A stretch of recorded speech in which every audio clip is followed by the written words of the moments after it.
Assalamualaikum warahmatullahi wabarakatuh. Pada kesempatan kali ini, saya dan anggota kelompok saya akan mempresentasikan sistem persediaan barang berbasis web pada Toko Eka di Makmur, Jakarta. Terlebih dahulu, saya akan memperkenalkan anggota-anggota kelompok saya.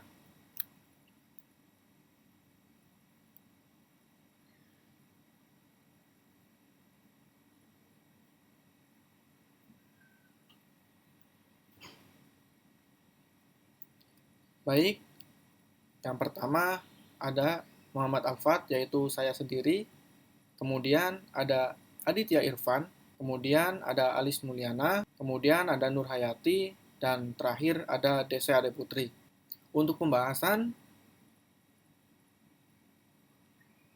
kami melakukan perancangan sebagai berikut. Yang pertama, nanti yang akan dibahas pertama adalah latar belakang masalah yang akan dijelaskan oleh saya sendiri. Kemudian, yang kedua ada tujuan dan manfaat yang akan dijelaskan oleh teman saya yaitu Dese Ade Putri. Kemudian, ruang lingkup juga akan dijelaskan oleh Dese Ade Putri. Kemudian, entity relationship diagram akan dijelaskan oleh saya. Kemudian yang kelima, spesifikasi file akan dijelaskan oleh Alis Mulyana.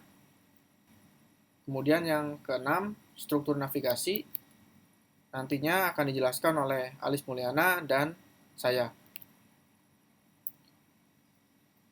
Untuk pembahasan selanjutnya, yaitu implementasi antarmuka akan dijelaskan oleh saya dan teman saya yaitu Aditya Irfan. Kemudian testing program, yaitu saya dengan Aditya Irfan. Kemudian running program, saya dengan Aditya Irfan.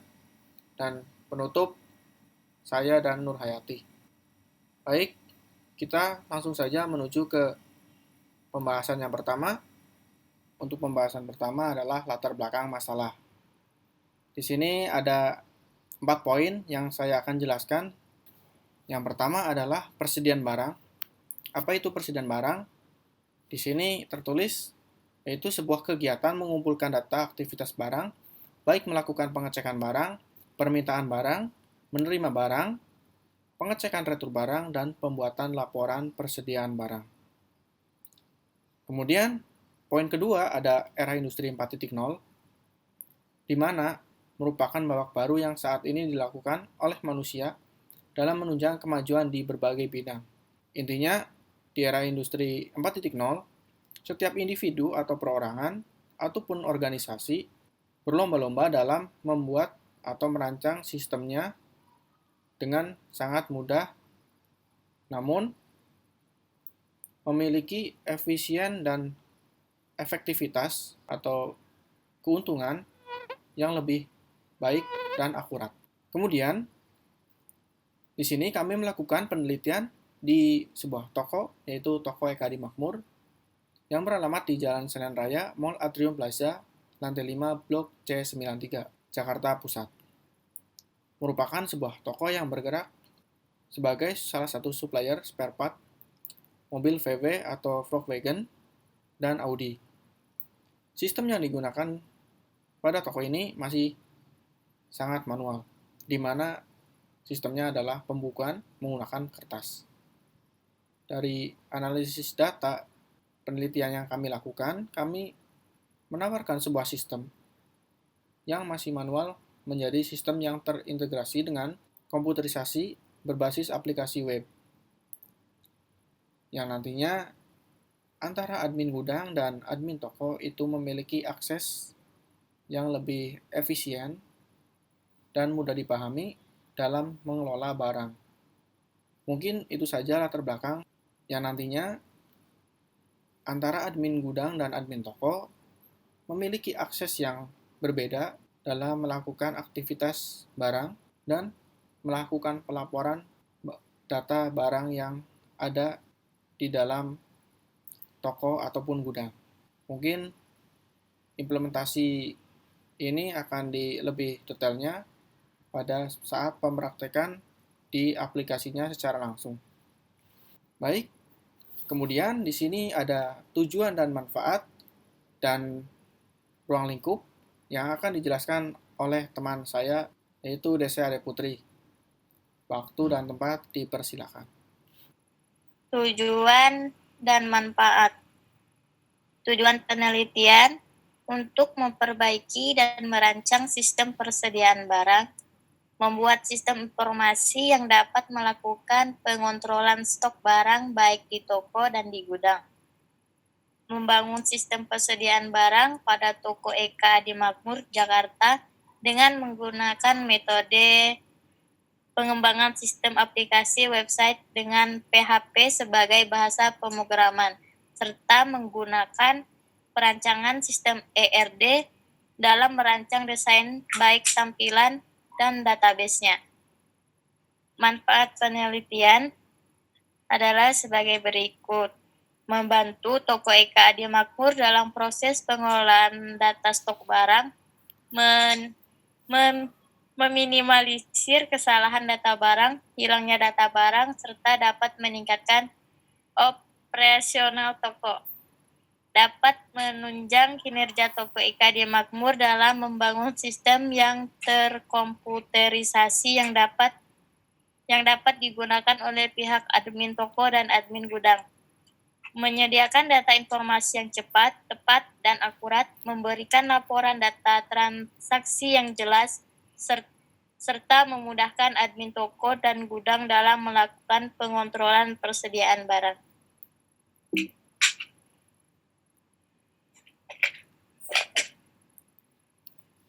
Ruang lingkup.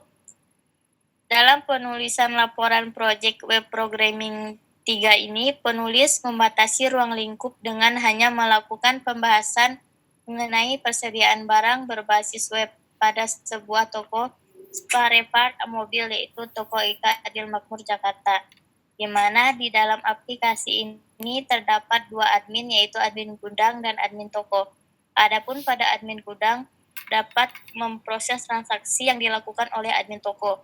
Untuk restock barang hanya admin gudang yang dapat melakukan. Kedua admin tersebut mengelola barang dan membuat laporan data barang. Perangkat yang digunakan dalam membuat aplikasi persediaan barang ini menggunakan Framework Coordinator 3, bahasa pemrograman PHP, Hypertext Processor HTML, Hypertext Markup Language CSS, Bootstrap. Selain itu, penulis juga menggunakan database localhost yang berdiri sendiri yang terdiri dari MySQL dengan aplikasi paket SAMPP PHP MyAdmin.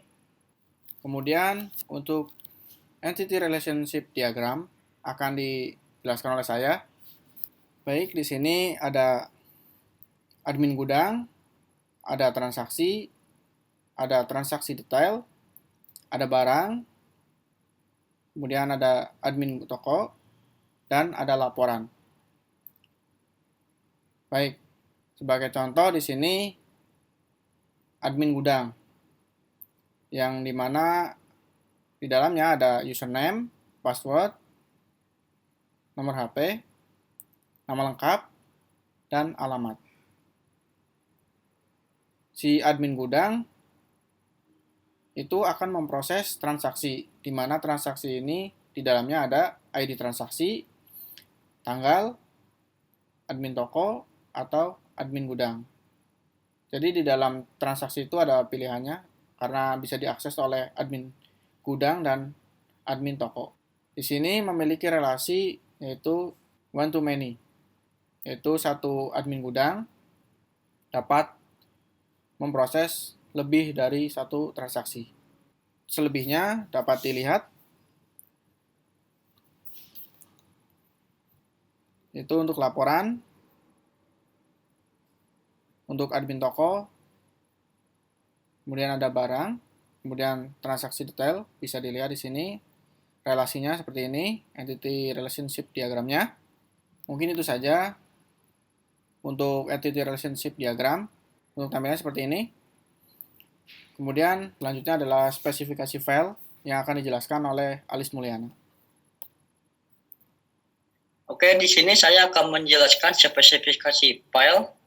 Pada persediaan barang ini, entitasnya adalah user atau admin toko dan admin gudang. Terus ada barang, ada transaksi detail, sama laporan. Yang pertama ada menentukan relasi. Berikut gambarannya. User atau admin toko dan admin gudang mengelola barang masuk. Relasinya adalah one to many. Selanjutnya user atau admin toko dan admin gudang mengelola barang keluar. Relasinya adalah one to many. User mengelola perintah barang. Relasinya adalah one to many. User mengelola perintah barang. Relasinya one to many. Terus user mencetak hasil data barang. Relasinya adalah one to many. Terus yang kedua menentukan kunci utama. Poinnya pada entitas user atau admin toko dan admin gudang, primary key-nya adalah username. Pada entitas transaksi, primary key-nya adalah ID transaksi. Selanjutnya, selain yang tertera di sini, table tidak memiliki primary key, hanya memiliki foreign key atau tidak ada. Poin yang ketiga, menentukan atribut. Pada entitas user, terdiri dari username, password, nama lengkap, alamat, nomor handphone. Terus pada entitas transaksi, terdiri dari ID transaksi, jenis transaksi, tanggal username, sama status. Pada entitas transaksi detail, terdiri dari ID transaksi, kode barang, udah. Terus selanjutnya pada entitas barang terdiri dari kode barang, tanggal, terus ditambahkan nama barang, harga, terus ada KTY, toko, sama gudang. Pada entitas laporan terdiri dari ID user, ID transaksi, case number, atau supplier. Contohnya, spesifikasi file transaksi. Nama filenya transaksi, tipe filenya file transaksi, akses file random, file key, ID transaksi, softwarenya menggunakan MySQL. Pada gambar ini ada elemen data, terus ada akronim, ada tipe, ada panjang, terus ada keterangan. Pada elemen data ada transaksi. Akronimnya ID transaksi, tipenya varchar, panjangnya 8, keterangannya primary key. Terus jenis transaksi. Akronimnya jenis transaksi, tipenya integer, panjangnya 11, keterangannya tidak ada. Terus ada tanggal, akronimnya tanggal, tipenya date time, terus panjangnya tidak ada dan keterangan tidak ada. Terus ada username. Akronimnya username. Tipenya varchar, panjangnya 10. Keterangannya foreign key. Ada status. Akronimnya status, tipenya integer, panjangnya 11. Keterangannya tidak ada. Oke, struktur navigasi yang kami gunakan pada pembuatan sistem persediaan barang ini adalah struktur navigasi yang kami gunakan pada pembuatan sistem persediaan barang ini adalah non-linear. Struktur navigasi non-linear merupakan pengembangan dari struktur navigasi linear. Pada struktur ini diperkenalkan membuat navigasi bercabang. Percabangan pada struktur non-linear ini berbeda dengan percabangan pada struktur hierarki. Karena pada percabangan ini walaupun terdapat percabangan, tetapi tiap-tiap tampilan mempunyai kedudukan yang sama, yaitu tidak ada master peg dan slave peg. Di bawah ini adalah gambar struktur navigasi persediaan barang yang kami buat. Dan gambar ini akan dijelaskan oleh Muhammad Alfat. Baik, untuk alur dari struktur navigasi kita bisa lihat di sini ya, ada dimulai dari tampilan awal, Kemudian login. Ketika login itu ada pilihan, yaitu ada admin gudang dan admin toko. Kemudian ketika kita telah melakukan login dari salah satu admin ini, maka kita akan masuk ke halaman utama, di mana di sini ada daftar akun dan ada transaksi. Ini adalah tampilannya. Kemudian di sini ada transaksinya, ada tambah stok toko, ada tambah barang masuk, ada buat penjualan, kemudian ada daftar transaksi. Ini adalah struktur navigasi non-linear, di mana di sini ada percabangan, namun kedudukannya sama. Tidak ada master page atau slave page. Kemudian selanjutnya adalah implementasi antarmuka. Di sini yang pertama ada login. Desainnya seperti ini. Tampilan pertama pada sistem persediaan barang seperti berikut, di mana terdapat username dan password untuk dapat melakukan login. Di sini ada dua user, yaitu admin gudang dan admin toko, di mana masing-masing admin memiliki akses yang berbeda. Selanjutnya adalah testing program. Di sini kami melakukan testing program menggunakan sistem black box testing. Black box testing adalah pengujian yang dilakukan hanya mengamati hasil eksekusi melalui data uji dan memeriksa fungsionalitas dari perangkat lunak. Jadi dianalogikan seperti kita melihat suatu kotak hitam, kita hanya bisa melihat penampilan luarnya saja tanpa tahu ada apa di balik bungkus hitamnya.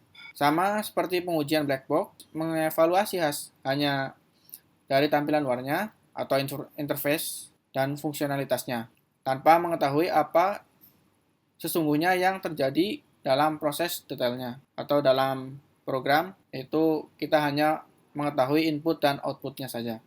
Untuk detailnya akan kita lakukan black box testing pada aplikasi sistem persediaan barang yang telah kami buat. Oke, baik. Untuk pengetesan black box testing itu di sini saya akan memulai dari login, di mana untuk username dan password ketika kita ingin masuk, maka password username dan passwordnya harus benar. Di sini untuk username yang benarnya adalah alfat, untuk password adalah adm_01.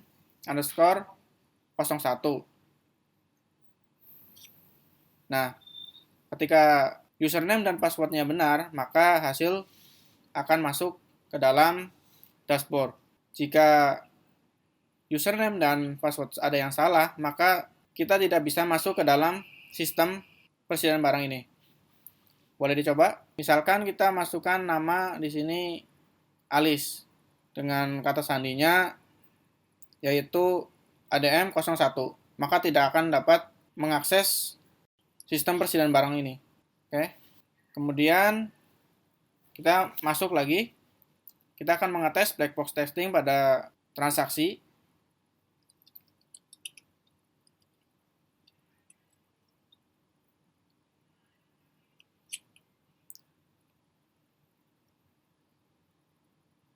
Baik, klik tambah barang ke daftar transaksi. Oke. Jika di sini stoknya kurang dari yang ada di dalam sini, maka data tidak akan terproses. Oke, di sini terlihat stok kurang, dalam artian stok gudang produk ini kurang dari jumlah kuantitas. Jika sesuai dengan stok, maka akan terproses. Coba dimasukkan lagi barangnya.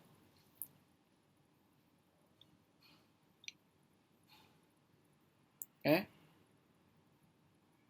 Nah, di sini stoknya 9. Ketika kita klik 9 atau kurang dari 9, maka akan diproses ke dalam tambah barang atau transaksi. Oke. Proses transaksi.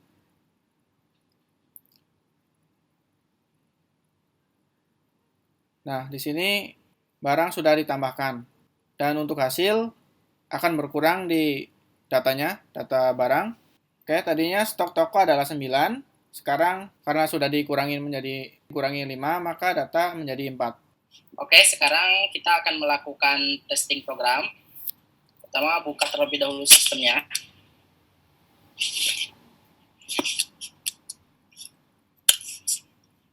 Hal pertama yang harus kita lakukan di sini adalah login terlebih dahulu.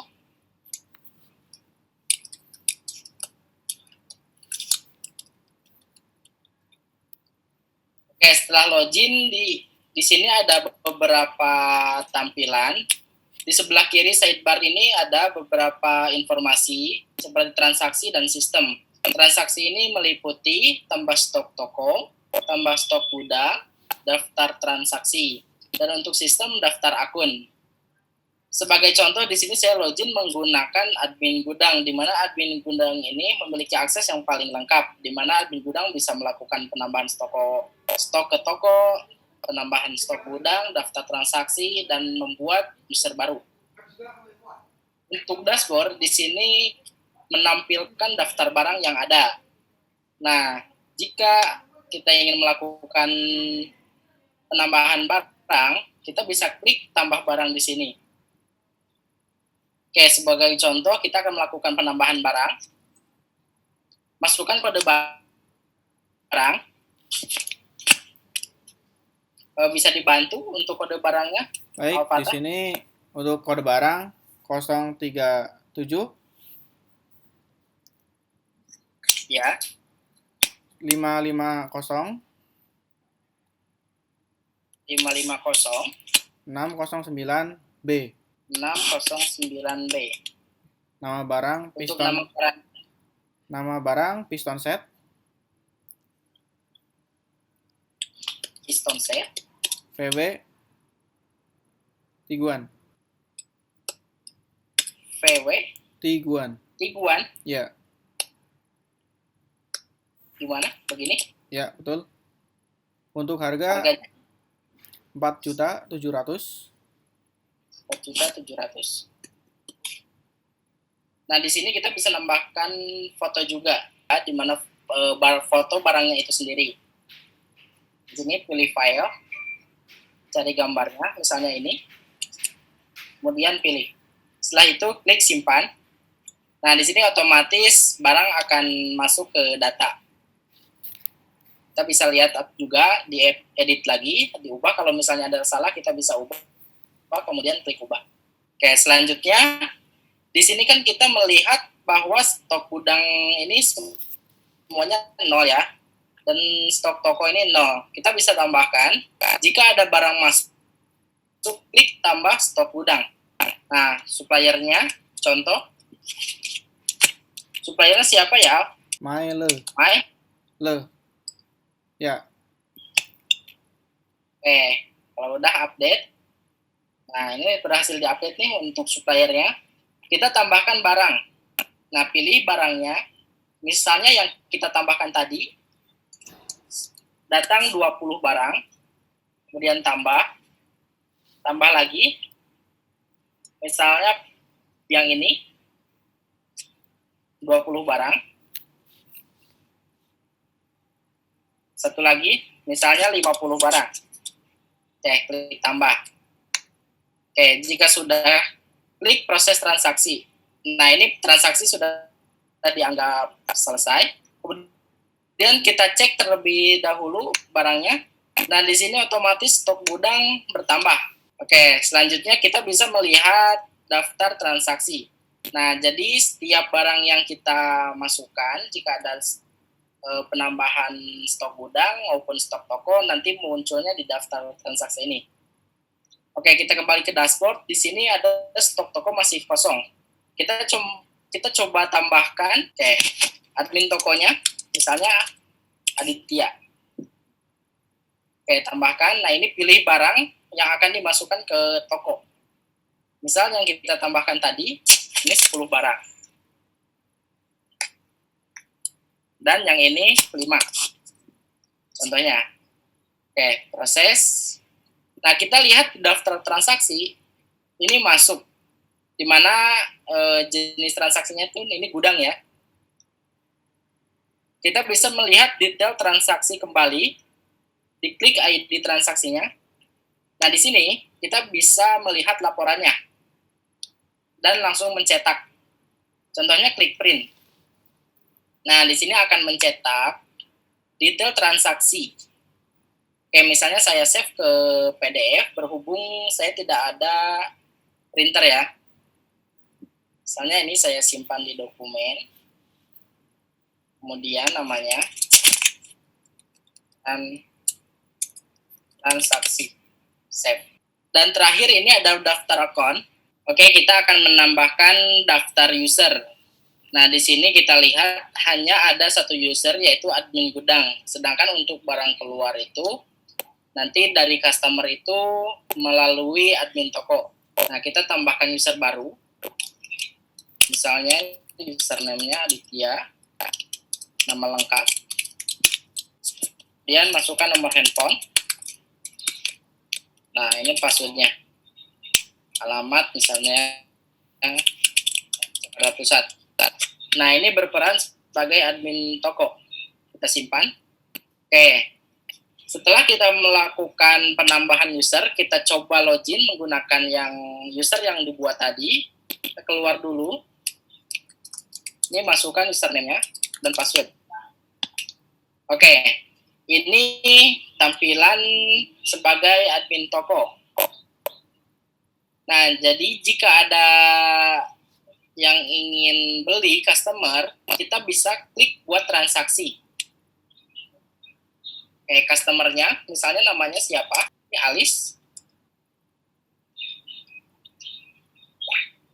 Oke, dia membeli misalnya piston ya, 1 buah. Dan piston set VW Golf 2 buah. Oke, setelah itu proses transaksi kita lihat di daftar transaksi. Nah, ini usernya Aditya Irfan melakukan transaksi di toko. Nah, untuk melihat detailnya di sini. Dan ini bisa dicetak juga. Untuk mencetak, klik print. Nah, ini sama seperti tadi. Nah, jadi seperti ini untuk keluarannya, outputnya.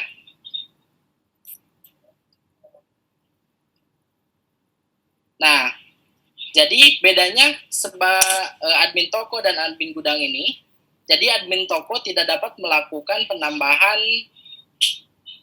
daftar barang. Dan juga untuk user tidak dapat ditambahkan sebagai admin toko. Kemudian untuk penutup akan dijelaskan oleh saya dan Nur Hayati.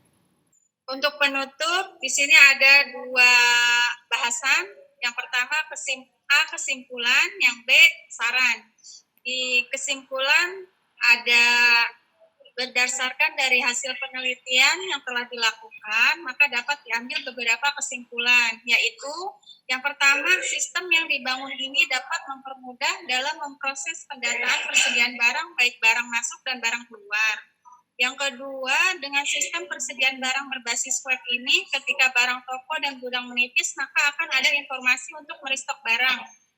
Yang ketiga, dengan sistem yang telah terintegrasi, akses yang diberikan lebih jelas antara admin toko dan admin gudang memiliki akses masing-masing. Yang keempat, pengguna bahasa program dalam PHP dan database menggunakan MySQL. Yang kedua adalah saran. Saran dari penulis dalam pengembangan sistem berikutnya dan penelitian selanjutnya adalah diharapkan sistem ini terus dikembangkan dengan penambahan fitur yang bermanfaat dan desain yang lebih baik bagi pengguna.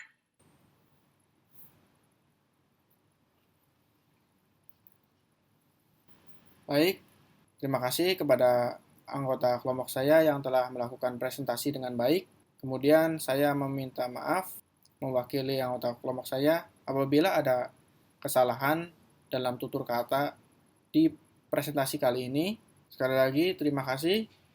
Wassalamualaikum warahmatullahi wabarakatuh.